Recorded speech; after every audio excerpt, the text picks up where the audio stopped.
Bonsoir à tous, bienvenue dans le Journal de l'Afrique. Voici les titres. Le patron de l'ONU en Centrafrique promet d'être très ferme. Les nouvelles accusations de cette semaine portent à 26 le nombre de casques bleus soupçonnés d'abus sexuels dans ce pays. Cette fois, les victimes présumées sont 4 fillettes de Bangui. La perpétuité requise contre les 28 policiers et militaires accusés de tentative de putsch en mai dernier au Burundi. Le pays qui s'enfonce dans la crise, les négociations entre pouvoir et opposition n'ont pas redémarré comme initialement prévu à Arusha ce mercredi. Il s'appelle Kyle, ce jeune Sud-Africain est l'un des rares Sangoma blancs à officier dans le pays. Plus exceptionnel encore, il a à peine 12 ans. Ces sorciers traditionnels sont très respectés par la communauté noire zoulou. Vous verrez comment ce jeune garçon a développé ses dons extraordinaires. On va donc revenir sur ces multiples accusations d'abus sexuels en Centrafrique visant des casques bleus. Hier, l'ONU a confirmé qu'une enquête était ouverte sur de nouvelles allégations. L'ONU, très critiquée pour sa gestion calamiteuse d'une première affaire en RCA, tente d'être la plus transparente possible sur ces dossiers sensibles. Le récit de Nicolas Germain. Des casques bleus accusés d'abus sexuels en Centrafrique. Le problème est récurrent. Les nouvelles accusations de cette semaine portent à 26 le nombre de cas impliquant la mission de l'ONU, la MINUSCA. Cette fois, les victimes présumées sont 4 fillettes.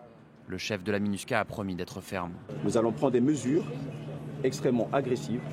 D'abord pour investiguer ces nouveaux cas et pour prendre des sanctions à l'encontre de tous ceux qui seraient impliqués dans ces actes extrêmement horribles. La deuxième chose, c'est que notre compassion va aux victimes et nous ferons tout pour que réparation leur soit faite. Au siège des Nations Unies à New York, d'autres mesures ont été annoncées. Une force de police sera mise en place. Elle identifiera d'éventuels cas d'exploitation sexuelle et fera un travail de prévention. Des patrouilles mixtes avec les forces de sécurité centrafricaines auront lieu dans les camps de personnes déplacées et les lanceurs d'alerte seront protégés.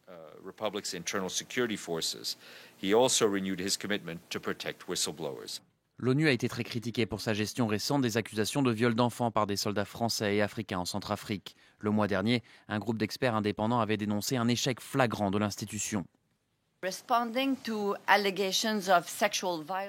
Répondre aux accusations de violences sexuelles relève de la responsabilité de plusieurs bureaux, mais de personnes en particulier.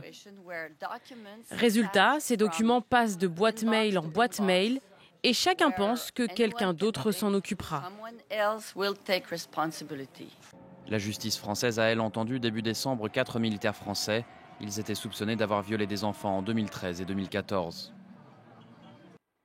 Au Burundi, la prison à vie a été requise contre les 28 policiers et militaires accusés d'une tentative de putsch en mai dernier.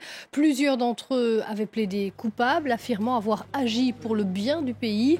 Un pays englué dans une crise meurtrière depuis 8 mois et toujours dans l'impasse. Les négociations n'ont finalement pas repris ce mercredi à Arusha comme la médiation l'avait souhaité. Gouvernement et opposition n'ont pas réussi à s'entendre sur cette date. Pourtant, il y a urgence selon l'ancien président Domitien Ndayizeye.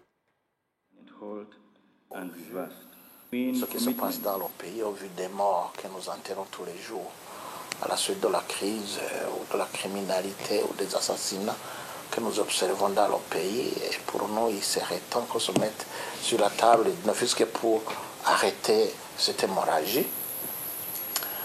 Mais il y en a aussi d'autres qui disent qu'il faut repousser ça plus loin, notamment le gouvernement et quelques autres qui estiment qu'ils ont besoin d'un peu plus de temps matériel.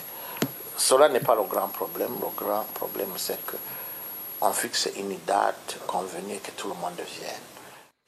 L'actualité en bref dans le reste du continent. Le Premier ministre Daniel Kablan-Duncan reconduit dans ses fonctions en Côte d'Ivoire. Le chef du gouvernement avait présenté sa démission et celle de toute son équipe ce mercredi matin. Alassane Ouattara a dit vouloir plus d'efficacité pour son deuxième mandat. Un nouveau gouvernement rajeuni et avec plus de femmes devrait être dévoilé en début de semaine prochaine. Le Premier ministre tunisien Habib Essid a lui procédé à un important remaniement ministériel. Une dizaine de portefeuilles sont concernés, dont la justice et les affaires étrangères, où Remayes Jinaoui remplace Tayeb Bakouche. Edi Madjoud succède à Najem Garsali au ministère de l'Intérieur, où plusieurs changements étaient déjà intervenus après l'attentat suicide de novembre à Tunis. Au moins 4 réservoirs de pétrole ont pris feu dans le nord-est de la Libye, conséquence des affrontements en cours depuis lundi entre des éléments du groupe État islamique et des gardiens de ces sites pétroliers. Une vidéo amateur postée sur Facebook montre l'incendie de plusieurs réservoirs du site d'Al-Cedra. Au moins 7 morts dans le nord-est du Nigeria. Nouvelle attaque attribuée à Boko Haram alors que le chef de l'État avait promis d'éradiquer ce groupe avant fin 2015. Ces attaques ont eu lieu mardi dans l'État de Borno, non loin de la forêt de Sambisa, fief historique du groupe djihadiste où l'armée mène régulièrement des raids. Il a proclamé la Gambie État islamique à la mi-décembre. Le président Yahya Jammeh commence à donner quelques précisions sur les nouvelles modalités. Toutes les femmes devront être voilées dans les administrations du pays où près de 90% de la population est musulmane. La mesure inquiète les défenseurs des droits de l'homme qui indexent fréquemment ce petit pays dirigé d'une main de fer depuis plus de 20 ans.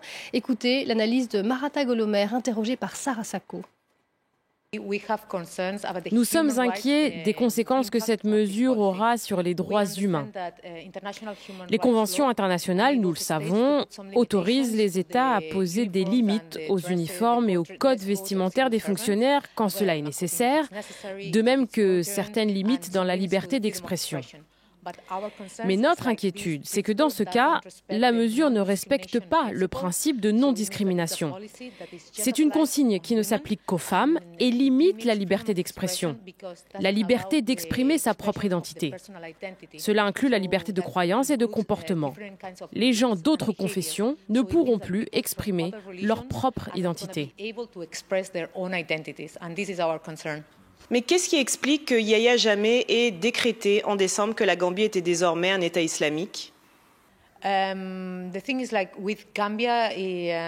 Gambie, Jammeh est quelqu'un d'assez imprévisible et on ne sait jamais quel genre de politique il va adopter ou quelle réaction il va avoir. Cette déclaration que la Gambie est désormais un État islamique est complètement dans la lignée de son comportement. Des propos recueillis par Sarah Sacco à Dakar. Direction l'Afrique du Sud à présent pour un voyage étonnant au pays des Sangoma, ces guérisseurs traditionnels. L'un d'entre eux, Kyle, est une curiosité. Ce Sud-Africain blanc qui a su se faire accepter au sein de la communauté Zoulou à 12 ans à peine. Regardez ce reportage. La danse des Sangoma permet d'appeler les esprits des ancêtres et d'entrer en transe. De tous les arts sacrés, c'est celui que préfère Kyle Todd.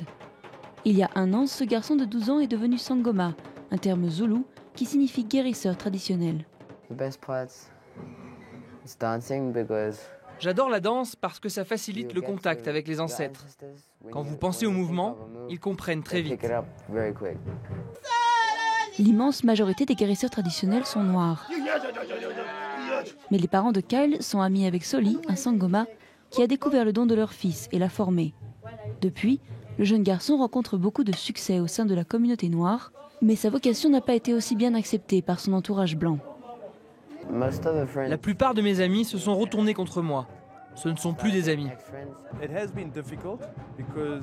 Cela a été difficile parce que nous faisons partie d'une communauté qui ne comprend pas les Sangoma. Ils pensent que ce sont des sorciers. Donc les gens se sont détournés de Kyle en disant « Oh, c'est un Sangoma, il va nous jeter des sorts ».